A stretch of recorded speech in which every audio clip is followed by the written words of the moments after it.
bienvenue au webinaire de l'ARIC. Donc, dans le cadre de l'ARIC, donc l'ARIC, c'est l'Association régionale d'information des collectivités territoriales. Donc, moi, je suis Jérôme Guédon, chargé de mission à l'ARIC, donc qui m'occupe des webinaires pour l'ARIC. Donc, on inaugure une série de réunions sur la question de la préparation des élections municipales de 2020. Et donc, on démarre un premier webinaire sur monter sa liste au municipal, donc avec Joseph Lelez qui est à côté de moi, qui se présentera, qui est maire de Breteuil. Donc, on est dans les locaux de Breteuil, hein, là. Donc, on a prévu 1 heure de webinaire. Donc, le principe, c'est que vous coupez votre son, vous coupez votre webcam et vous intervenez par écrit, et moi, je ferai l'intermédiaire. Donc, il y a une présentation à quart d'heure, 20 minutes, mais on le fera un peu de façon interactive avec Jo. Hein. Voilà, donc il y a une 60aine de personnes inscrites. Donc, on est obligé de faire par écrit vos questions. Il faut savoir que ce webinaire sera enregistré, c'est-à-dire qu'il y a des gens qui ne peuvent pas participer, mais qui sont intéressés pour avoir cette présentation-là à distance. Donc, je vous disais, en préambule, premier webinaire d'une série. On en a un autre le 27 septembre sur la communication préélectorale, avec un intervenant de l'ARIC qui fait une formation en septembre. Donc, c'est une introduction à la formation avec quelques notions. Donc, pareil, sur le même format, 1 heure de présentation. Voilà, j'espère que vous nous entendez bien et que ça va bien se passer. Donc, n'hésitez pas à poser des questions par écrit. Donc, je vais laisser la parole à Jo, donc, qui est maire de Breteuil, donc qui va nous présenter un peu comment lui, son vécu. On n'est pas sur du juridique, on est bien sur du vécu, savoir comment il a fait pour monter sa liste. 4 mandats, je dis pas de bêtises, c'est 6 mandats, d'accord. Voilà, et Jo qui ne se représente pas au municipal, ça c'est aussi important, c'est de dire on prend quelque chose, voilà, c'est un vécu, mais une personne qui ne se représente pas. Je te laisse la parole, Jo. Merci. Mon expérience date déjà d'un moment, puisque j'avais été candidat, mais pas tête de liste, en 1977. Et cette année-là, pour des raisons juridiques, je ne m'étais pas présenté au 2e tour parce que j'avais un beau-frère qui avait été élu au 1er. Donc le vrai démarrage de mon engagement, c'est en 1983. Et c'est là qu'une équipe de femmes et d'hommes m'ont dit, sur la commune, ce serait bien que tu constitues un noyau pour mettre en place une liste. Mais au départ, on ne savait pas qui aurait été tête de liste. Bon, il s'avère qu'après, en 89, 95, 2001, 2008, 2014, j'ai été tête de liste pour l'ensemble des élections municipales. À noter également qu'en 1983, il y avait 2 listes. En 1989, une seule. En 1995, une seule. En 2001, 2. En 2008, 2. Et en 2014, 4. Ce qui était plutôt original. Pour une commune de... Alors, on est aujourd'hui à officiellement 3549 habitants. Mais le recensement nous a donné 3670, le recensement réalisé en janvier-février. Alors, ce que je peux dire d'entrée de jeu, c'est que il est très important pour les équipes qui s'engagent d'avoir un noyau dur de femmes et d'hommes, 5, 7, voire plus, avec des convictions, des envies, un projet, mais je reviendrai tout à l'heure, et tout ça dans le cadre d'une intelligence collective forte. 5 situations peuvent se présenter, mais il y en a probablement d'autres. C'est la majorité sortante qui repart avec du renouvellement, léger ou important, avec une histoire plus ou moins longue, avec un bilan plus ou moins bon à présenter.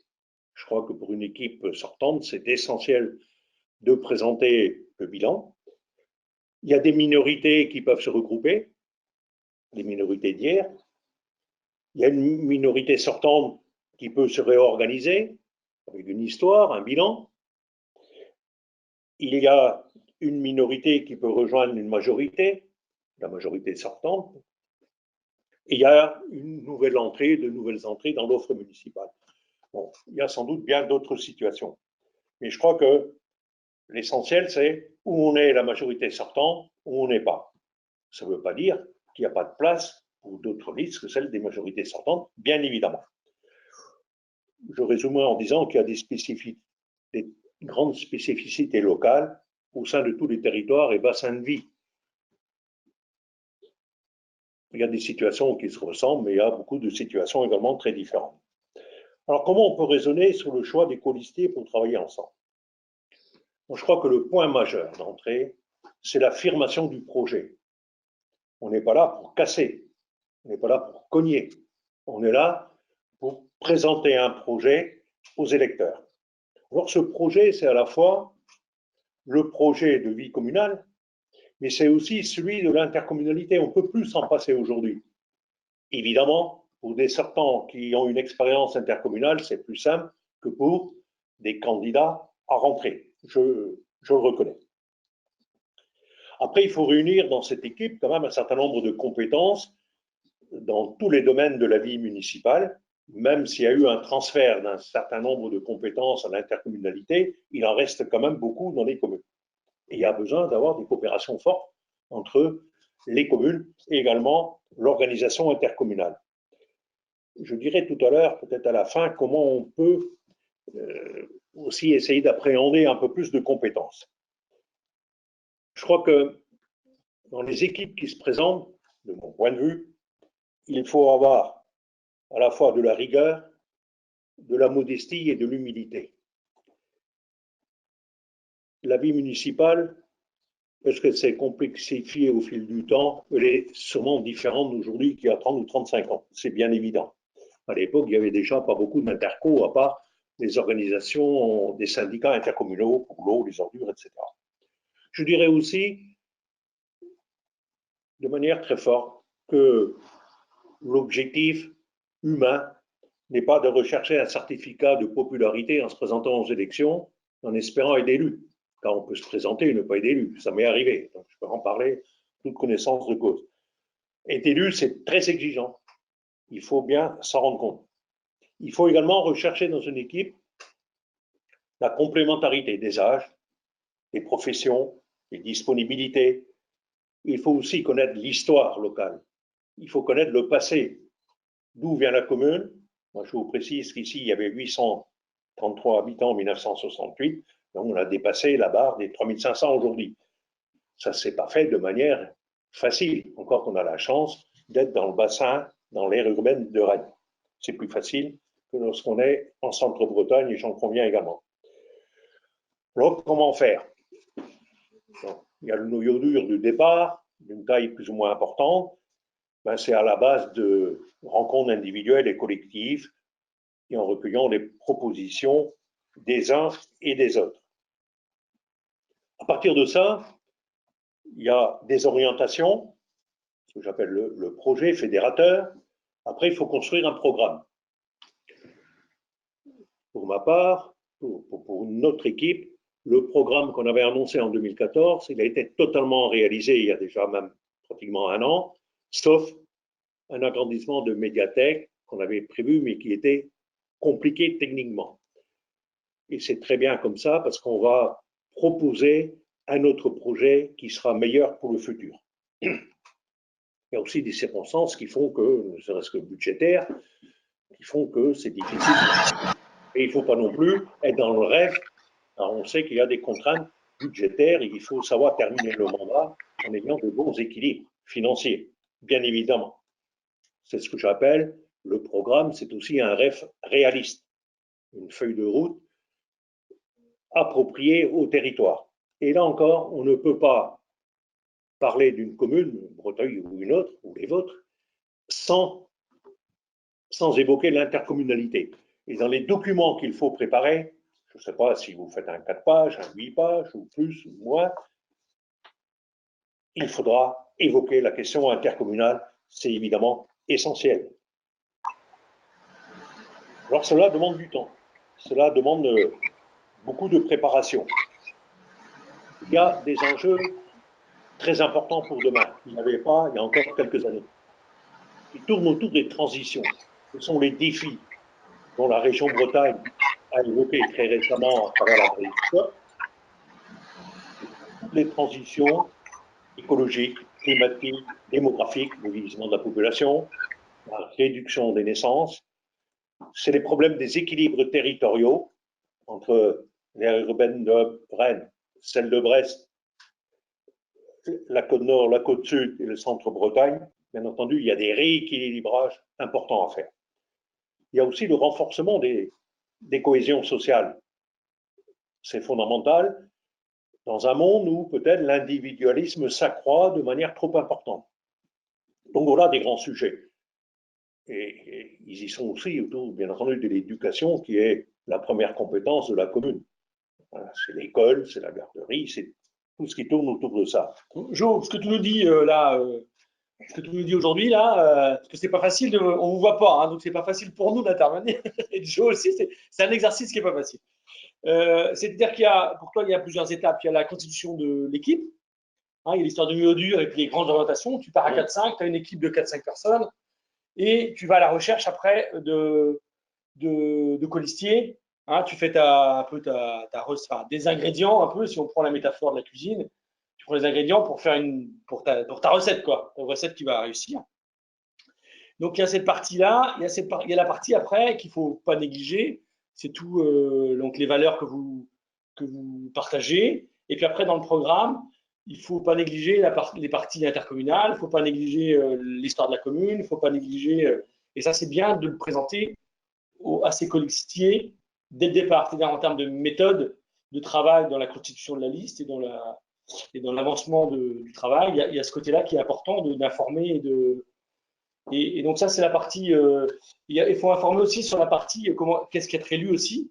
Aujourd'hui, il ne faut pas mentir sur ce que c'est qu'être élu aujourd'hui, sur les engagements que ça demande, sur le temps que ça prend, etc. Est-ce que ça, c'est des choses que vous discutez aussi lors de la constitution des listes? Tu as bien présenté les choses, mais je crois que ton métier de chargé de mission à l'ARIC facilite la compréhension de tout ça. Bien entendu, alors il ne faut pas mentir. Quelquefois, on dit peut-être pas tout à fait toute la vérité sur notamment l'engagement. Et quelquefois, quand on est jeune élu, on veut s'intéresser à toutes les questions, ce qui est bien, mais on ne peut pas participer à toutes les commissions, à tous les groupes de travail. À un moment donné, surtout si on a, et j'insiste là-dessus, un métier, ce qui est tout à fait normal, une situation familiale avec encore des jeunes enfants, on a quand même moins de capacité à se libérer que quelqu'un qui n'est plus en situation d'emploi et dont les enfants ne sont plus à la maison. C'est une forme d'inégalité entre les candidats. C'est vrai. Et en même temps, j'insiste en disant que la logique ne voudrait pas qu'il y ait une seule catégorie sociale qui soit présente dans un conseil municipal. Dans les communes rurales, on a quand même besoin des agriculteurs, on a besoin des artisans, on a besoin des parents d'élèves, on a besoin de gens qui sont des cadres dans les entreprises privées ou dans l'administration. C'est tout ça qui fait, dans un respect le plus profond possible, de trouver les meilleurs chemins du possible pour demain. Il faut avoir de l'ambition, mais l'ambition, ce n'est pas de l'ambition individuelle, c'est de l'ambition collective. Et ce n'est pas toujours si simple de l'élaborer, de la mettre en place. Il y a un sujet fondamental pour demain. Plusieurs, j'en ai parlé déjà d'un certain nombre, mais notamment dès le départ, c'est de s'impliquer dans l'élaboration des documents d'urbanisme. L'urbanisme prend une place essentielle dans l'évolution de nos collectivités. Ce n'est pas vrai à partir de 2020, c'est vrai depuis longtemps. Et là, pour moi, en tous les cas, et pour mes collègues, il faut être dans l'anticipation. On a des sujets essentiels autour de la vitalisation des centres-bourgs, partout en Bretagne, je dirais partout en France. On a la chance d'avoir un outil pour nous aider ici en Bretagne, qui est l'établissement public foncier de Bretagne, donc je vous invite à aller sur leur site pour avoir un certain nombre d'exemples de réalisations.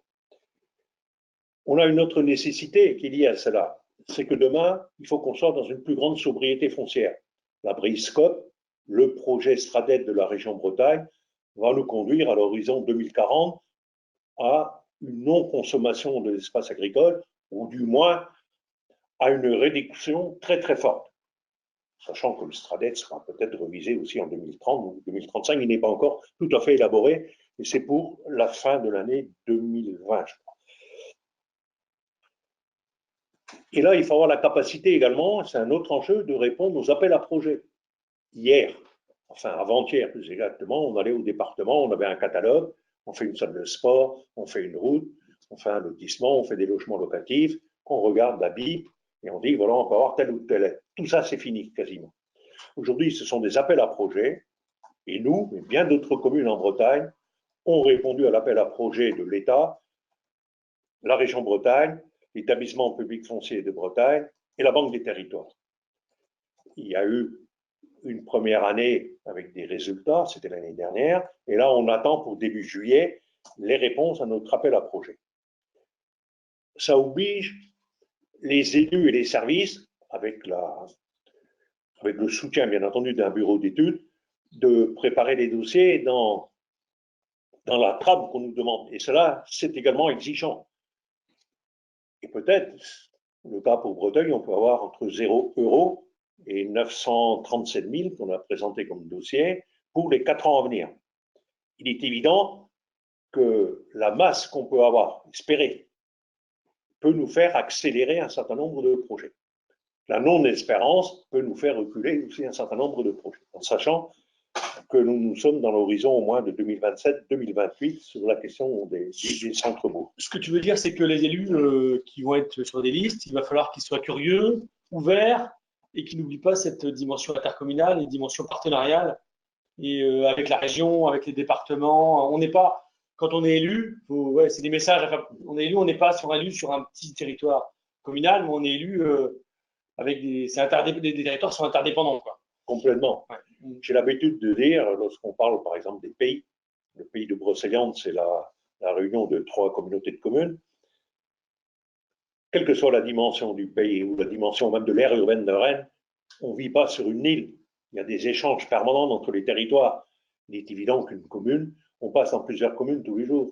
On passe même dans plusieurs intercos tous les jours, pratiquement. Donc, on est bien obligé de tenir compte des politiques qui sont traduites par le département d'Ille-et-Vilaine, vous parlez d'Ille-et-Vilaine ici ou des autres départements bretons, mais aussi par la région Bretagne, et également par le tissu industriel, par le tissu commercial, par les chambres consulaires, chambres de culture, métiers et chambres de commerce. Il faut qu'on intègre tout ça. Et ce n'est pas si simple que ça, et il faut y consacrer beaucoup de temps. Et là, je me permets de dire qu'il faut réunir ce que je pourrais appeler à la fois les différentes formes de créativité. On n'a pas besoin d'être universitaire pour être élu, bien évidemment. Le bon sens pratique demeure essentiel. Une bonne formation, ça ne nuit pas non plus. Car on va être demain, encore plus que hier, sur d'autres formes de solidarité, à l'intérieur des communes, à l'intérieur des territoires intercommunaux, à l'intérieur des départements et la région Bretagne. J'étais hier à un conseil d'administration de l'établissement public foncier de Bretagne, et ils ont bien dit qu'ils couvrent pratiquement aujourd'hui toute la Bretagne, évidemment avec des choses complètement différentes d'un territoire à l'autre, et que la conclusion un peu de ce conseil d'administration, c'était de dire oui, d'abord, il faut acheter du foncier, c'est compliqué, mais une fois qu'on l'a acheté, c'est également compliqué d'élaborer des projets, des constructions, des aménagements, etc. Donc, il y aura sans doute à l'avenir peut-être d'autres actions qui pourront se mettre en place. Et lorsque tout à l'heure j'évoquais le passé, ce n'est pas pour être nostalgique, c'est pour comprendre la situation actuelle. Et la situation actuelle, il faut l'avoir dans le cadre d'une identité territoriale. Or, on peut dire que les lotissements d'une commune à l'autre, pas toujours évidemment, se ressemblent plus ou moins. Par contre, je prends la Bretagne, il n'y a pas un centre-bourg, il n'y a pas un bourg qui ressemble à l'autre. Et c'est ça l'identité, avec des vieux bâtiments, des bâtiments plus récents, avec une église, une mairie. Ici en Ille-et-Vilaine, avec des bâtiments en pierre et en terre, c'est l'identité. Et quelquefois, on se dit, il y a des constructions, allez, c'est bien plus simple, il n'y a qu'à les déconstruire et puis on fait un immeuble à la place.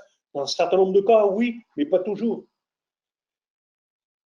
Nous devons, pour que les centres-bourgs soient actifs, renforcer l'identité, amener des gens à y habiter, avoir du commerce, avoir des mobilités douces, être proche de l'ensemble de tous les services et en fonction de la taille de la collectivité, réunir un minimum de commerce, un minimum de services, dont en matière de santé.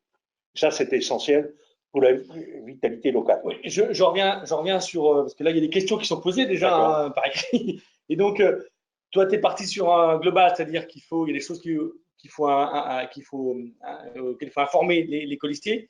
Là, on me dit, mais oui, mais nous, on ne les a pas encore, les colistiers, en fait.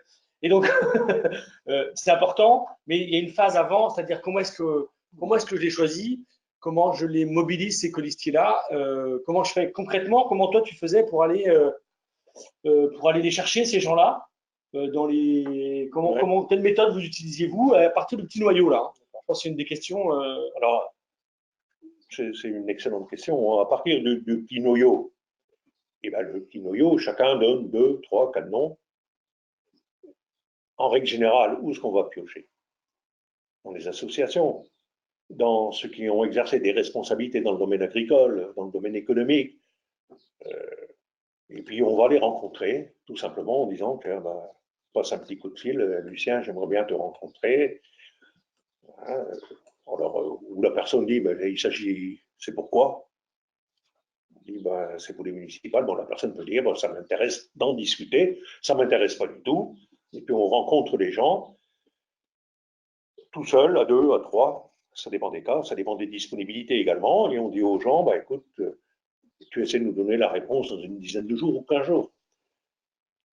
Si la position de la personne n'est pas hyper claire, on peut laisser encore des délais, mais il arrive un moment, quand on est rendu fin décembre, c'est compliqué de laisser des délais. Ça ne veut pas dire qu'il faut non plus commencer à préparer trop vite. Traditionnellement, nous, ici, on commençait après l'été, vers la mi-septembre. Je constate qu'aujourd'hui, dans à peu près toutes les communes, c'est déjà parti. Alors, mi-septembre pour sélectionner. Pour les contacts. Et d'accord. Et donc, pour annoncer une liste, à quelle époque à peu près? La liste, vous l'annonciez, c'est quel calendrier à peu près que vous utilisiez à partir du 15-20 février, parce que nous, on a fait 2 documents.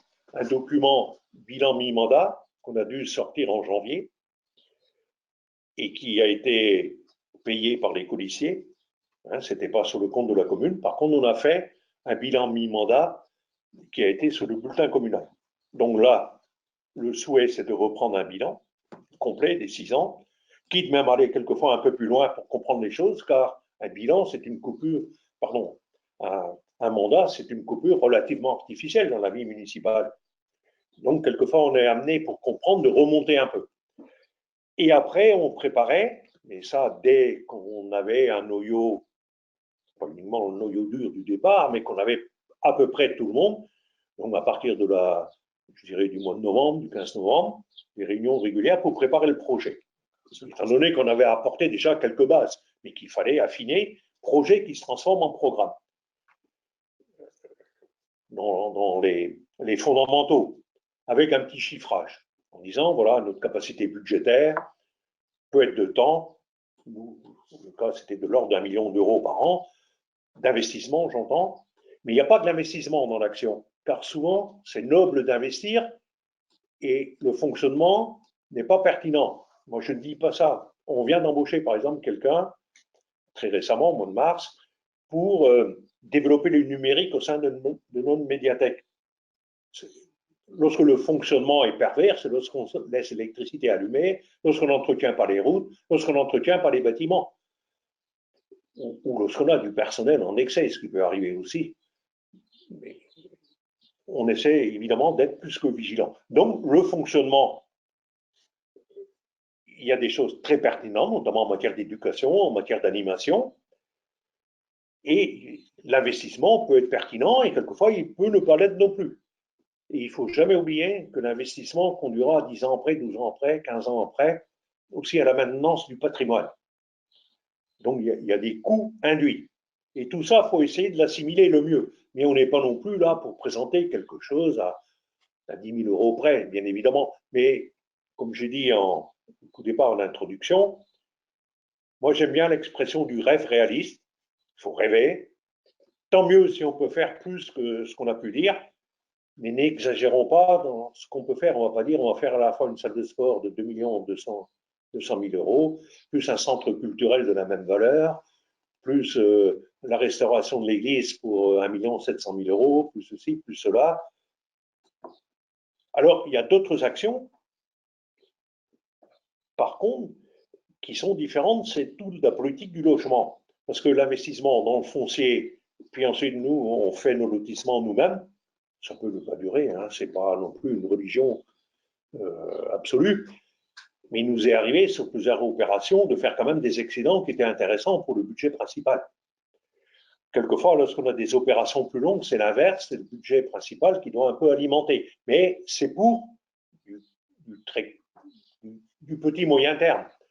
Évidemment, sur une longue période, il faut que ce soit ou équilibré, ou mieux encore, qu'on puisse dégager des excédents, ce qui permet également d'augmenter la population, qui amène aussi à accroître des services, mais qui permet de maintenir les effectifs dans les écoles, etc. Ouais.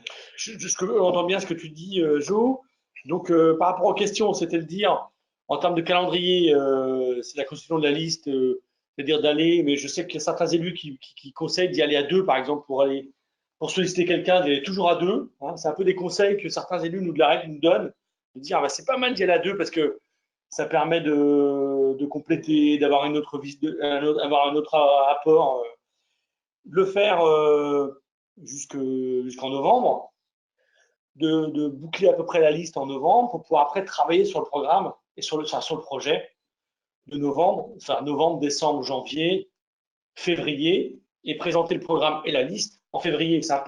Oui. C'est un peu, et en sachant que vous passez là, c'est pour ça que tu insistes là-dessus, c'est-à-dire que vous prenez aussi beaucoup de temps sur le bilan, parce que tu étais sortant aussi, sur le bilan, et puis sur les questions budgétaires et sur ce qui est possible. Enfin, il y a un travail en amont pour des élus qui soient prêts en mars quoi, aussi. C'est-à-dire qu'il y a déjà une préparation des élus entre novembre. Les gens, ils sont déjà en condition à partir de novembre, c'est-à-dire qu'ils sont dans le bain en termes de transmission d'informations entre les anciens et les nouveaux, etc. Quoi.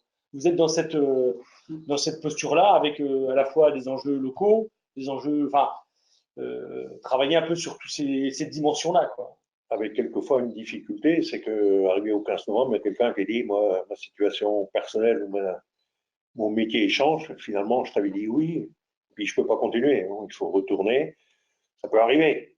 Ça m'est arrivé. Donc, il faut essayer, effectivement, pour bien assimiler la situation actuelle. Donc, on ne peut pas assimiler une situation du présent sans connaître un minimum du passé. Ça, ce n'est pas possible. Et pour préparer le futur, il faut commencer en novembre, quand même. Bon, ceux qui sont prêts, ça n'empêche pas de commencer avant, c'est encore mieux. Après, pour rencontrer les gens, effectivement, c'est sans doute pas idiot d'être à deux. Alors, ça dépend si la personne qu'on contacte, on la connaît bien ou pas bien. Bon, il y a des gens dans mon histoire que j'ai contactés, que je connaissais bien depuis longtemps, et d'autres, de manière différente, ça m'est arrivé aussi d'être à deux ou à trois pour contacter les gens. Je me rappelle la dernière fois, même c'était des candidates qui m'ont demandé, mais j'aimerais bien avoir aussi le témoignage de femmes élues. Donc, je l'ai organisé sans moi. Et ça, je trouve que c'est pas mal également. Parce que, évidemment, quand on est dans la prospection, si on peut appeler ça la prospection, quand on est dans cette recherche, on dit non, ça va t'occuper un soir de temps en temps, mais pas beaucoup. Il y a une soirée, le conseil municipal, nous on fait le lundi, un lundi soir par mois, il y aura quelques groupes de travail et commissions, et finalement, quand on propose l'organisation de la vie municipale, on en discute quand même avant, mais dès les élections, on prépare un document sur l'organisation de la vie municipale qui diffère d'un mandat à l'autre, avec les différentes commissions, les adjoints, voire les conseillers délégués, ce que moi je ne savais pas, mais pourquoi pas. Et c'est là qu'on se rend compte que les gens ils s'inscrivent quand même à beaucoup de choses parce qu'ils ont envie. Ils se disent, j'ai pris des responsabilités, je vais y aller. Et quelquefois après, avoir des difficultés à tout suivre. Et là, on peut comprendre. Donc, il faut être à la fois, il faut être assez modeste au départ. Et quitte au bout de 2 ans, ou avant, ou après, à réorganiser les choses. Parce que la situation de chacun, bien évidemment, peut évoluer. Ne serait-ce que les obligations familiales, professionnelles et d'autres. Et la santé aussi. D'accord. Là, il y a une question là, sur concrètement, comment doit-on procéder pour déclarer, non, non, pour déclarer une liste d'une commune de moins de 1000 habitants? Alors, c'est vrai que le sujet aujourd'hui, c'est plutôt du vécu et du. Ça, on pourra vous l'envoyer. Moi, je vous le renverrai par mail, les procédures de déclaration de liste. Parce que là, c'est pas vraiment le sujet d'échange avec le Jo. Je vous renverrai par liste. Il y avait aussi une question sur est-il possible de repréciser le timing pour un document sur le bilan de mandat par rapport à sa communication. Moi, je pense que Jo, tu en as parlé tout à l'heure. Le bilan de mandat. Le bilan de mandat, nous, on a fait un document de 8 pages en format A4. Et pareil pour, Alors, tu l'as fait à quel pour le projet. Tu l'as fait à quel moment On l'a fait à partir d'octobre, on travaillait dessus déjà, les sortants travaillaient dessus, et surtout les sortants qui continuaient. Les sortants qui ne souhaitaient pas poursuivre leur mandat étaient moins motivés, on peut comprendre. Donc ça suppose, là, c'est entre les mains des élus, on ne demande évidemment pas aux services municipaux de rédiger. On peut leur demander des compléments en termes de la situation budgétaire, des choses comme ça, encore qu'on, en principe, on les a à travers la préparation du budget. C'est uniquement l'affaire des élus. D'accord. Donc, ça suppose aussi de mettre des idées sur le papier ou sur le tableau, et ensuite de rédiger dans une forme qui soit la plus compréhensible possible, donc pas des textes trop longs, avoir un certain nombre de graphiques, de photos, enfin, comme tout ce qui touche à la communication, un peu des bulletins municipaux, en fait. C'est une prise en charge par les élus. D'accord. Alors, nous n'avons rien à vous cacher, on fait au prorata des indemnités des élus. On ne demande pas aux conseillers municipaux de base de participer. Il peut y avoir d'autres schémas. Et pour le bilan de mandat, je crois qu'on l'a fait distribuer par une entreprise ou par la poste, je ne m'en souviens plus. Par contre, pour le projet de mandat, on était par équipe de 3 ou 4 et on a divisé la commune en un certain nombre de quartiers. On essayait de rencontrer les gens également. Et une dizaine de jours après, on a fait une réunion publique. Alors là, juste repréciser sur le bilan de mandat, c'est le bilan que vous mettiez avec le programme. Ce n'était pas un bilan de mandat pendant votre exercice, en fait. Quand tu parles du bilan, là, il y a une question sur. Ah, si, le bilan de mandat, c'est qu'est-ce qu'on a fait pendant le mandat. Oui, mais quand est-ce qu'il est diffusé? En janvier.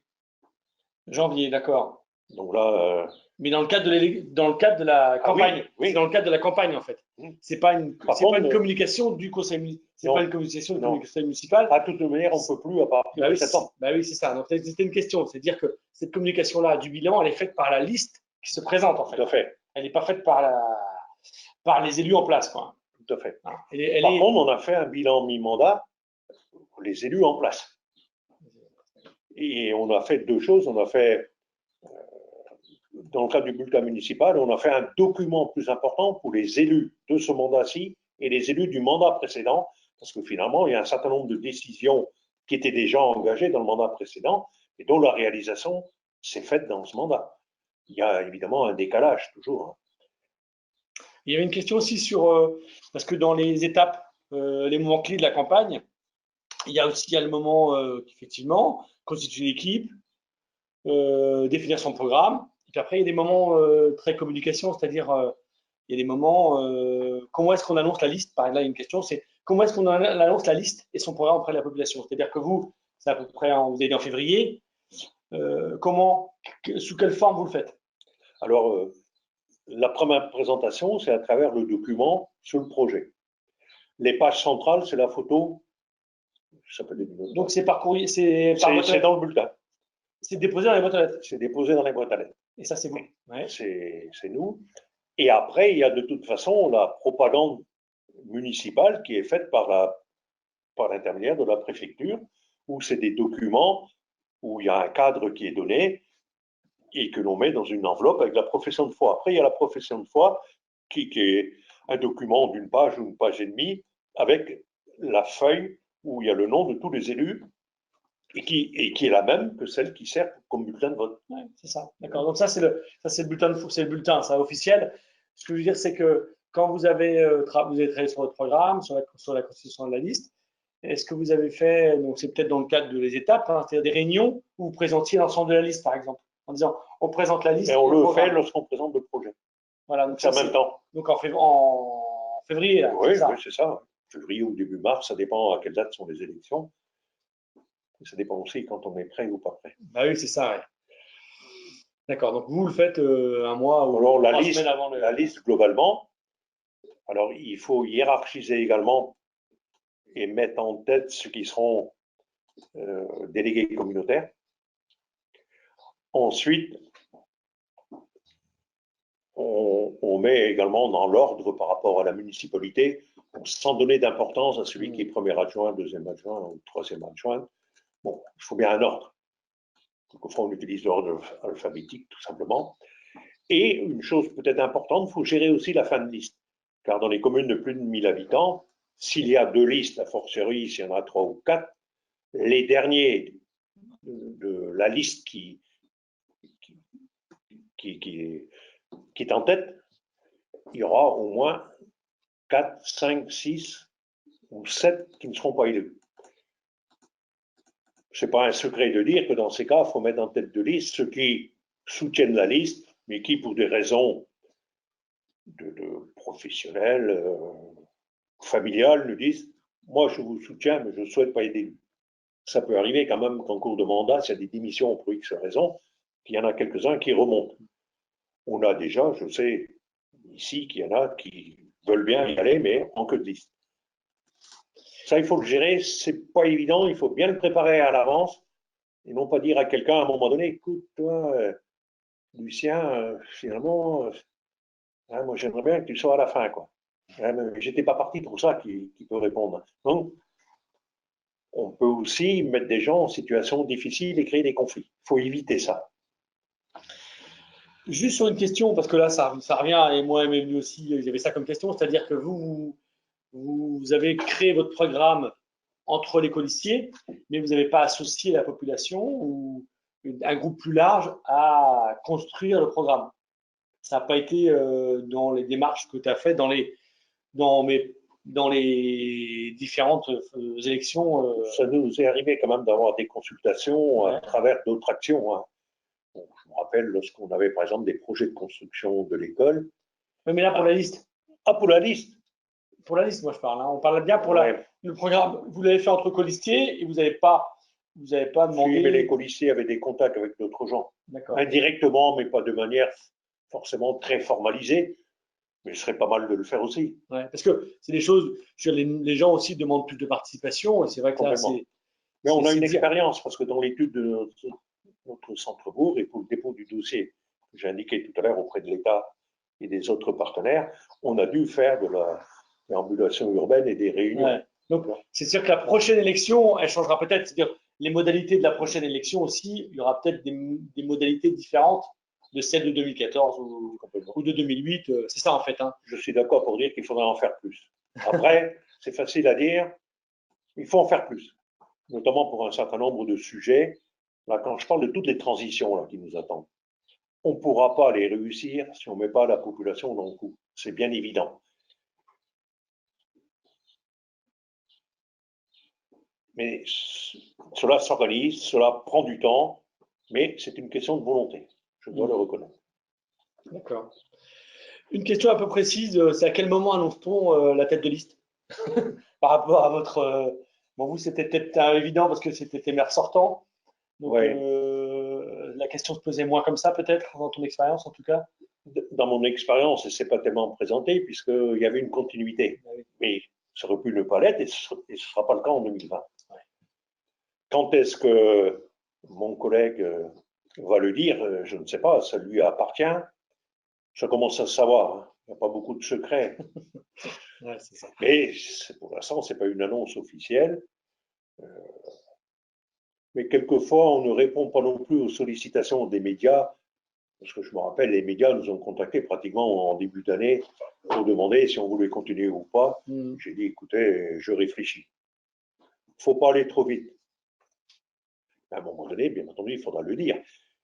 Et une tête de liste peut le dire aussi que s'il a un noyau dur et un noyau plus large autour de lui. parce qu'on ne sait jamais. Ce n'est pas les premiers les plus faciles à trouver, ce sont les derniers, comme toujours. D'accord. Donc là, il y avait une question sur la question des financements, mais tu as répondu en partie parce que il y a là vous avez financé une partie du travail avec une partie des indemnités des élus pour les sortants. Oui. Et puis après, tout ce qui est documents officiels pour les communes de. C'est les nouveaux. Oui, mais après, il y a aussi toute la communication officielle, c'est-à-dire impression des professions de foi et diffusion des professions de foi qui sont remboursées par l'État. Après, c'est les tranches de communes, c'est au-dessus. C'est la nouvelle équipe. C'est la nouvelle équipe, et notamment ceux qui sont dans la municipalité, puisqu'ils reçoivent des indemnités. On ne demandera pas, ou peut-être on avait demandé 50 € au conseiller municipal de base, mais je ne m'en rappelle même plus très bien. C'est essentiellement le maire et les adjoints. Pour le document, par exemple, de janvier qui sort pour le bilan. Ça, c'est les sortants. Voilà, c'est ça, c'est les sortants. Et puis après. Qui continue ou qui ne continue pas. Voilà, ça, c'est les sortants qu'on finance. Voilà. Ça, c'est pour une équipe sortante, quoi. Oui. Pour les autres, ça va être sur des fonds propres. Quand il y a une association de créer ou sur des fonds propres, avec des apports individuels, quoi. Hein, c'est souvent comme ça que ça fonctionne, quoi. Et puis après, il y a la communication officielle, là, qui est avec un remboursement État. Et puis après, c'est les sortants, c'est les entrants qui vont financer. Mais c'est vrai que ça dépend. Là, on a des questions de seuil de communes de remboursement, en fait, hein, oui. De prise en charge des remboursements qui ne sont pas les mêmes, des communes de moins de 3005 et plus de 3005. Mais ça, je pourrais vous renvoyer ça. Je vais envoyer ça avec le bilan du webinaire, je renverrai ça. Parce que je n'ai pas ça en tête complètement. Mais... Alors, il y a aussi dans les étapes une question qui est posée sur la question de la réunion publique. Hein, on avait dans les moments clés de la campagne, il y a la constitution d'équipe, il y a le programme, il y a le bilan pour certains. Il y a le rappel de tout ce qui existe, et puis effectivement, il y a la question des réunions publiques. Alors, on l'annonce également dans le document projet. Ouais. Donc, on annonce réunion publique à la salle polyvalente, je ne sais pas, moi, le jeudi temps. Voilà, vous en faites une. Vous en avez fait une seule grande réunion publique. Une seule grande réunion publique. Mais rien n'empêcherait de faire quelques réunions thématiques également. Ouais. Mais une réunion publique, il faut qu'elle soit bien organisée. Hein. Il faut qu'on ait un bon diaporama. Il faut la répartition de la parole entre plusieurs élus. On commence également par présenter la nouvelle équipe. Ça paraît indispensable. Je veux dire, ben oui, la réunion publique, elle paraît indispensable. Quoi. Oh ben, complètement, c'est attendu. Alors là, on pose la question du cas où le maire sortant ne se représente pas. Alors, je ne sais pas si par rapport aux questions, je ne sais pas par rapport à quelle question s'était posé ça, mais alors, jusqu'où peut-on aller? Une question en termes de communication sur le projet. La liste avant le début de la campagne officielle. Quid des réseaux sociaux avant la campagne officielle? Ah. Donc la campagne officielle qui démarre 6 mois avant, donc elle démarre. Donc il ne faut pas être en permanence en dispositif d'élection non plus. Hein. Il faut bosser. Et le mandat n'est pas fini. Ah, ça, le mandat n'est pas fini. Le mandat n'est pas fini. Et nous, on a plein de projets. Enfin, projets en cours d'exécution, des chantiers, et d'autres projets qu'on élabore. Bon, je crois qu'à partir de septembre, ça paraît tout à fait raisonnable. Après, il faut être sur la vérité, et non pas sur des exagérations. Quand on est entrant, sans avoir été en responsabilité, ça peut être facile quelquefois d'avoir des critiques très fortes. Mais c'est logique, il y en a aussi. Tout n'est pas bien dans ce qu'on a pu faire à un moment donné ou l'autre. Donc c'est important peut-être d'établir un certain diagnostic de la situation de la commune et de l'intercommunalité, ses forces, ses faiblesses, les menaces, les opportunités. Par exemple, une grande question qui est fondamentale, quel est l'état des réserves foncières sur la commune? C'est 0 ou c'est 12 hectares, ou plus, ou moins, ou entre les deux? Quel est l'état des finances, la dette? Quelle est la capacité en épargne? C'est des éléments que tous les candidats doivent appréhender. La mairie, pour ça, est ouverte en ce qui concerne le regard sur les documents, bien évidemment. et chacun a eu connaissance du budget 2019 et des budgets précédents des comptes administratifs. Il faut partir des réalités locales. C'est absolument nécessaire. Donc ça, c'est en termes de communication. Et vous dites, il ne faut pas démarrer trop tôt la campagne. À partir de septembre, avant la campagne officielle de septembre à novembre, c'est commencé. Voilà, on constitue la liste, mais il n'y a pas de communication officielle. Alors, il y a la question quand même qui aujourd'hui qui change par rapport à les années 80 quand même, 90, même 2000, c'est la question des réseaux sociaux. Est-ce qu'aujourd'hui, avant la campagne officielle et avant la constitution des listes, est-ce que c'est quelque chose qui intervient dans la campagne, je crois que c'est la liberté de chacun hein, de s'organiser comme il veut. Il y a des outils aujourd'hui qui n'existaient pas effectivement il y a quelques années. Bon, il faut bien les utiliser, c'est tout. Je crois que... Il y a une autre chose que je voulais dire également, quand on fait un diagnostic d'une commune, au-delà des finances, quel est l'état des ressources humaines, car c'est fondamental. Quel est l'état du patrimoine, c'est essentiel également, l'état des routes, l'état des bâtiments, parce que c'est facile d'avoir beaucoup de projets et de délaisser la maintenance du patrimoine. C'est pour ça que le regard sur le passé est majeur. Quelles sont les capacités, par exemple, du centre-bourg? Nous, on va avoir là bientôt 1,40 hectare dans le centre-bourg pour faire du logement, des équipements publics. Bon, c'est une richesse importante. Et après, comme j'ai dit tout à l'heure, tout ça demandera pour bâtir des projets, que ce soit médiathèque, que ce soit une résidence intergénérationnelle, du temps, du partenariat. C'est commencé, mais il n'y aura pas quelque chose de défini pour le mois de mars prochain. Bien évidemment, l'exécution, la préparation de l'exécution ne peut se faire que par une prochaine équipe. Pour ma part, en ce qui concerne les réunions publiques, je n'ai participé à aucune réunion publique des autres listes.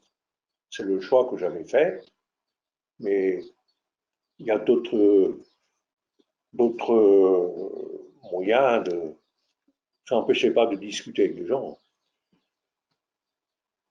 Mais les autres listes, je crois, de mémoire, ont participé à notre réunion publique en étant tout à fait respectueux de ce qu'on présentait d'ailleurs. Ce qui est toujours important parce que par derrière, il y a de l'humain. Et je crois qu'il faut être excessivement respectueux dans toutes les démarches qu'on peut faire. Je pense que la question des réseaux sociaux parce que là, on a répondu sur le fond, mais je crois que c'est pas forcément ton truc non plus, les questions de réseaux sociaux, etc. Et puis, tu n'as pas envie d'aller là-dedans. Je pense que les réseaux sociaux, moi, je pense qu'il faut s'interroger aussi sur la constitution de la liste. C'est-à-dire aussi prendre des gens qui sont à l'aise avec ça, qui sont. Voilà, je pense que là-dessus, dans les ressources et dans les gens, dans les compétences, parce qu'il y a ça aussi, expérience et compétences dans une liste, eh ben, il faut mixer ça. C'est des gens qui sont aussi à l'aise, qui vont pouvoir communiquer avec ça, répondre avec ça, avoir une vraie stratégie de com, effectivement, avec cette partie réseaux sociaux. Alors, apparemment, j'ai dit une bêtise aussi. Merci de me. C'est ça qui est intéressant dans l'interactivité, hein, sur la question de la campagne officielle. Elle ne démarre que 15 jours avant le premier tour. 6 mois avant, c'est le temps de réserve, effectivement. Hein, je me suis trompé de terme. C'est plutôt le temps de réserve de communication municipale. Merci de me rappeler à l'ordre. Donc, on a aussi un retour sur, effectivement, aujourd'hui, il y a une tendance, je pense qu'il y aura une tendance forte pour associer la population aux réunions publiques. Et c'est vrai que ça peut être aussi intéressant pour pouvoir élargir le groupe et la liste. Hein, c'est une remarque qui est faite, qui effectivement, on l'a vu hein, sur certaines communes où ça a fonctionné comme ça, où ils ont démarré que par des réunions et les gens ont été associés par les réunions. Mais ça, c'est une démarche. Chacun va adopter une démarche et une stratégie propre avec ses valeurs, ses engagements, etc. C'est vrai que là-dessus, toi, tu n'as pas forcément parce que c'était pas à l'époque, enfin, c'était pas forcément une façon de faire. Mais je crois qu'en 2020, aujourd'hui, il faut intégrer toutes ces données. Ouais, c'est essentiel. Et donc, alors, l'histoire de créer une association pour gérer le financement d'une campagne, je crois que c'est pareil, on est sur une taille de commune qui est plus de 3005, si je ne dis pas de bêtises. Je ne crois pas dire de bêtises, en tout cas, pour avoir vu ça. Mais je vais vous renvoyer hein, les questions auxquelles je n'arrive pas à répondre tout de suite parce que je ne sais pas tout. Et Jo non plus. Donc, on va vous les renvoyer, hein, les réponses à vos questions. Parce que là, je ne veux pas dire de bêtises. directement. Ah oui, c'est vrai qu'on ne va pas les… Alors, on pose la question sur quelles sont les sources pour faire les diagnostics que vous venez d'aborder. Ben, ça, c'est intéressant, la question des diagnostics, parce que tu voulais en parler. Quelles sources d'informations on a pour justement alimenter le programme, alimenter ce diagnostic. Où est-ce qu'on va chercher toutes ces infos? On dispose aujourd'hui d'un outillage très important. Et je commencerai par l'ARIC. Tout le monde connaît la lettre de l'ARIC et les sessions de formation qui sont faites par l'ARIC et qui sont ouvertes aux non-élus. Il y a une autre association qui s'appelle Brudet, qui est au niveau régional, comme l'ARIC, avec quelques implications en Loire-Atlantique et qui produisent également un certain nombre de documents d'une grande valeur. Vous pouvez aller sur leur site et ils organisent également, notamment en juin, des visites sur le terrain. Je ne sais pas, sur les cœurs de bourg, sur les médiathèques, sur le logement des jeunes, des personnes âgées, qui sont des sujets très ouverts. Ouais. Et ils ont des publications très intéressantes. Par exemple, j'en ai une, Réhabiter les bourgs, agir pour des centres-bourgs vivants et attractifs, retour d'expérience. Ils sont sur les expériences. Des bâtiments publics durables et sains, 22 retours d'expérience. C'est très riche. Il faut également, vous pouvez aller sur le site des AMF, Association des maires de France, mais il y en a une par département. Et depuis récemment, il y a une fédération des 4 associations des maires bretons et qui s'était organisée d'ailleurs pour l'arrivée du président de la République à Saint-Brieuc il y a quelques semaines. Il y a le CDG également, le Centre de gestion du personnel des collectivités territoriales. Là, c'est une institution, ce n'est pas une association. L'établissement public foncier de Bretagne, j'en ai parlé, qui est également une institution. Il y a le réseau rural breton, qui produit également beaucoup de choses, en relation, quelquefois avec Brudet, en relation avec l'ARIC notamment. Il y a les conseils de développement, et notamment le Conseil de développement Bretagne, le Césaire, Conseil économique, social et environnemental régional, qui produisent un certain nombre de publications. J'en ai une récente ici, Les défis de la vie associative en Bretagne, qui est un document assez costaud. Il y a des résumés. Un autre, Centre-bourg et Centre-ville de Bretagne, réinventons les centralités. Il y en a d'autres. Hein. J'ai puisé ça. Il y a les conseils de développement des pays. Je prends le pays de Brocéliande. Ils ont travaillé sur les décrochages scolaires, dont on a pu retirer un certain nombre d'enseignements, notamment au niveau des tables pour les écoles. Il y a également l'avis du Conseil de développement sur l'avenir des centres-bourgs. Centres-bourgs, vous voyez que c'est un point très préoccupant. Il y a également, évidemment, la région Bretagne, qui a également une revue, Bretagne Info Partenaire. Il y a la lettre du département, enfin des départements. Il y a finalement un certain nombre de communications importantes. Et une que je vous conseille, que la région Bretagne vient de sortir, dans le cadre de la Briscope, il y a 3 semaines à peu près. La Bretagne s'engage pour le climat. C'est un document d'une dizaine de pages. Il y a de la doc autour de nous. Après, il faut la doc de la commune. Alors, la doc de la commune, ben, c'est les bulletins municipaux, c'est les budgets de la commune, c'est regarder… la communication des documents administratifs, et n'importe quel citoyen peut aller à la mairie, demander des documents. Et en complément, on a aussi sur les sites des ministères, on a tous les budgets des communes, on a les ratios, on a… voilà, sur le site du ministère des Finances, collectivités locales. Et même sur le site de chaque commune. Et sur le site de chaque commune, oui. On tape Loudiac et on a un certain nombre d'informations sur la commune. Ouais, sur les finances. Sur l'évolution de la population, les finances, etc.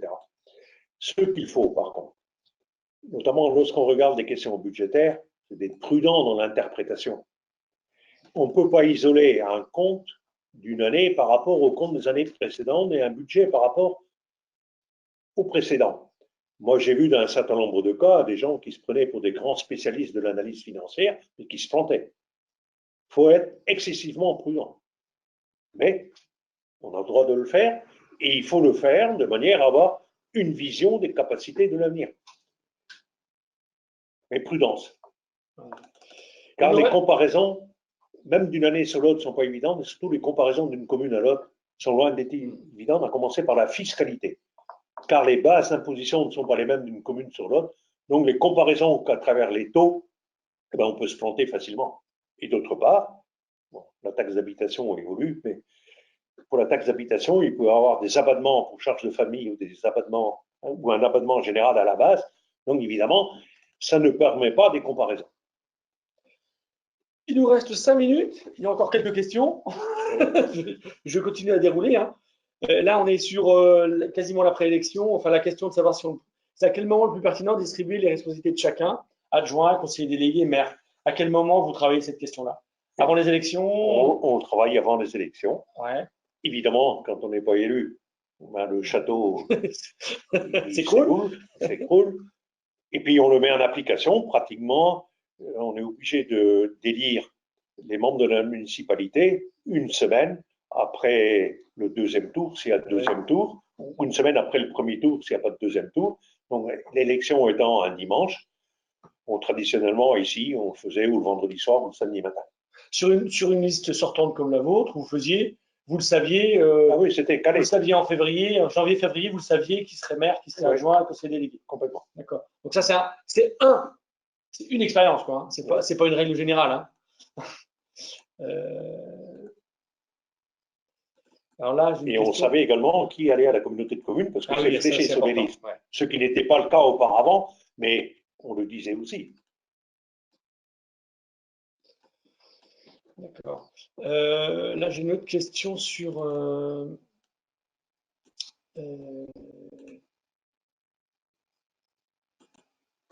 les questions de gouvernance aussi, de communication sur la gouvernance, c'est peut-être un peu plus. Je vais.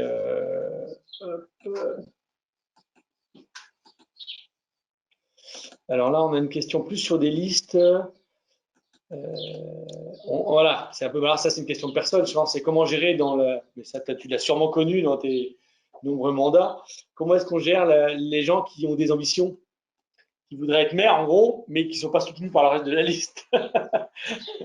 Et ça, je pense que ça doit arriver souvent. Je connais des situations, bien sûr. Ouais. Mais je ne l'ai pas eu ici, donc je ne peux pas. Ouais. Ou à moins qu'elle était par derrière. D'accord. Bon, parce qu'on a toujours une entente cordiale sur notre fonctionnement. Bon, parce qu'on avait fait des bonnes préparations également. Bon, mais quelquefois, ce que j'ai pu avoir quand même, c'est des sentiments de lassitude de la part des uns et des autres, parce que c'est exigeant. Mais c'est le rôle du maire dans ces cas-là de mettre de l'huile dans les rouages, de cimenter tout ça. Bien entendu, il arrive un moment sur des projets où on n'est pas d'accord, où on n'a pas les mêmes sensibilités. Mais à partir du moment où on a construit le programme, et ce programme, vous ne pouvez pas le voir, mais il est dans la salle où on se réunit là avec Jérôme, il est en permanence, on a fait un grand tableau, une grande feuille de route, et quand on est en commission, on est amené souvent à aller la regarder. Non, non, c'est ça qu'on avait dit. Après, il n'y a pas d'onde non plus à dire qu'on modifie telle ou telle chose, parce que 5-6 ans, c'est à la fois long et à la fois très court. Et puis les donnes peuvent changer. Juste, du coup, il est 28, juste pour terminer, mais ça rejoint aussi là, on n'a pas parlé de la question de l'organisation des équipes, de la délégation, parce que tu voulais en parler aussi de la question de la délégation. C'est important, savoir déléguer à une équipe, travailler, le fait de travailler en équipe, enfin bon, toutes ces questions-là, tu n'en as pas parlé, et peut-être qu'il faut que tu dises juste un peu comment tu ressens l'évolution de la fonction de maire. On va terminer là-dessus, j'essaierai de répondre aux autres questions autrement, mais un peu l'évolution de la fonction de maire et la fonction d'élu, ce qui change aujourd'hui et par rapport à avant, et ce que tu... Voilà. Il ne va pas y avoir non plus un bouleversement fondamental. Je crois que bâtir des projets et les mettre en œuvre, c'est toujours la ligne directrice. Il s'agit de répondre le mieux possible à l'intérêt général, et cela dans la durée, en essayant de se tromper le moins possible. Après, bien entendu, les outils de communication ne sont plus les mêmes. Les moyens techniques Non plus lorsqu'on construit, par exemple, aujourd'hui, un bâtiment public ou lorsque un organisme d'HLM fait un programme de logements sociaux, on est bien entendu dans la transition écologique et on ne construit pas comme il y a 20 ans. Même lorsqu'on fait des routes, des chemins, un lotissement, parce qu'il y a eu de la recherche, et puis il y a l'autre jour, j'étais également à une réunion organisée par le pays de Brocéliande sur mobilité 2025 dans le département d'Ille-et-Vilaine. Il est clair qu'il y a une recherche fondamentale pour aller vers plus de mobilité douce, donc moins d'utilisation de la voiture, avoir des cheminements vélos, piétons beaucoup mieux adaptés. Mieux adaptés, ça veut dire essentiellement sécurisé au maximum. Ça, c'est des nouvelles donnes. Encore que, je vous signale qu'on a fait une piste piétonne et cyclable en bordure de voie, mais séparée par un terre-plein, un petit terre-plein, pas suffisant, en 2003 et 2004, de 3,5 km. Aujourd'hui, on le ferait sans doute de façon différente parce que aussi le département a réfléchi, a fait d'autres propositions de manière à ce que ce soit toujours plus pertinent, surtout plus sécurisant. Voilà, donc ça évoluera en permanence. Et quelles vont être les conséquences de la décentralisation qui se prépare? Quelle va être la conséquence des éléments budgétaires? On est toujours dans des changements importants. Qu'est-ce qui va se passer dans les politiques de la région Bretagne à travers le Stradet, par exemple? Est-ce que les contrats région Bretagne et pays vont continuer? Est-ce que ça va être plutôt région Bretagne avec les intercos ou avec les deux? Donc, on est en permanence dans beaucoup d'interrogations, d'où la nécessité de participer à beaucoup de réunions, d'où la nécessité de lire, d'aller sur des curieux et de partager la curiosité. Mais on ne peut pas être sur tous les fronts en même temps, donc c'est important d'avoir entre les élus des complémentarités, des gens qui sont plus sur l'action sociale, ce qui ne les empêche pas de comprendre l'urbanisation, et celui qui est sur l'enseignement, de comprendre ce qui est également l'urbanisation. Enfin, les élus, on est là pour raisonner global, on n'est pas là pour représenter notre spécialité de métier. C'est pas parce qu'on est fiscaliste qu'on va discuter que d'impôts au sein d'une municipalité ou au sein du conseil municipal. D'accord. Voilà. Bon, eh ben, je vous remercie. L'exercice n'est pas toujours facile, hein, quand même. Merci à Jo pour voilà, parce que c'est pas facile de parler devant une caméra où il n'y a personne. Donc je te remercie. On n'a pas pu répondre à toutes les questions. Je préfère rester sur 1 heure parce que c'était le programme qu'on avait donné, qu'on s'était donné, et qu'on garde nous cette voilà. Moi, ce que je vais faire, c'est que je vous renverrai de toute façon un petit mail de conclusion et puis de complément. Je vous enverrai une petite évaluation aussi pour savoir si ça a bien marché, comment on pourrait s'améliorer en fait dans la suite, parce qu'on va continuer à faire ce genre de webinaire. Voilà. Donc en vous remerciant, voilà, en remerciant encore Jo, et puis en vous souhaitant de bonnes élections. Hein. Bonne chance à tout le monde. Bonne chance à tout le monde.